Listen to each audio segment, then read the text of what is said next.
Kim Chu may pasabog sa bagong serye, Paolo Avellino, nag-alala sa matinding eksena.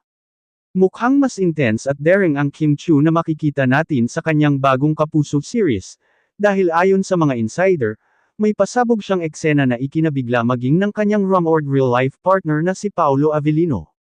Sa paparating na primetime serye ng GMA, si Kim ay bibida bilang isang fierce, empowered woman na kailangang gampanan ang mga mapangahas at emosyonal na eksena, kabilang na ang mga confrontation scenes, intense physical stunts, at isang controversial kissing scene na hindi inaasahan ng marami. Paolo, protective mode activated. Ayon sa mga sources sa set, nabigla raw si Paolo nang malaman ang ilan sa mga eksenang gagawin ni Kim. Bagamat supportive boyfriend on and off cam ang reputasyon ni Paolo, hindi raw nito napigil ang mag-alala sa biglaang shift ng roles ni Kim.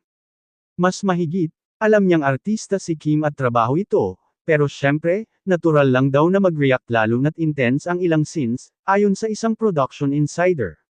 Dagdag pa nito, nakita raw si Paolo sa set minsang bumisita para personal na i-check si Kim habang nag-shoot ng isang emotionally draining scene. Kim, handa na akong lumabas sa comfort zone ko. Sa isang interview, mismong si Kim ang nagbahagi na handa na siyang sumubok ng mga challenging roles na malayo sa kanyang sweet image.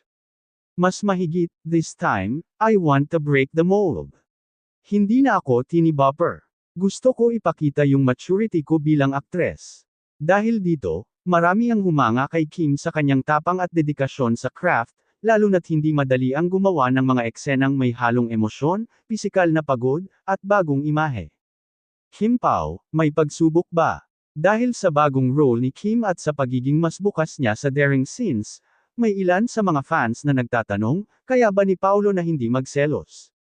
At kaya bang panindigan ni Kim ang transformation kahit may ka-love team, at possible boyfriend, siyang involved?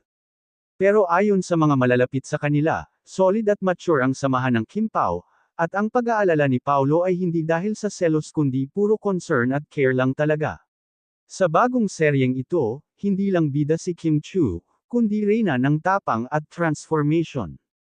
At kahit may kaunting pag-aalala si Paolo, mas nangingibabaw pa rin ang suporta, respeto, at pagmamalasakit. Sa showbiz man o sa tunay na buhay, Kim Pao knows how to handle the hate with love and loyalty.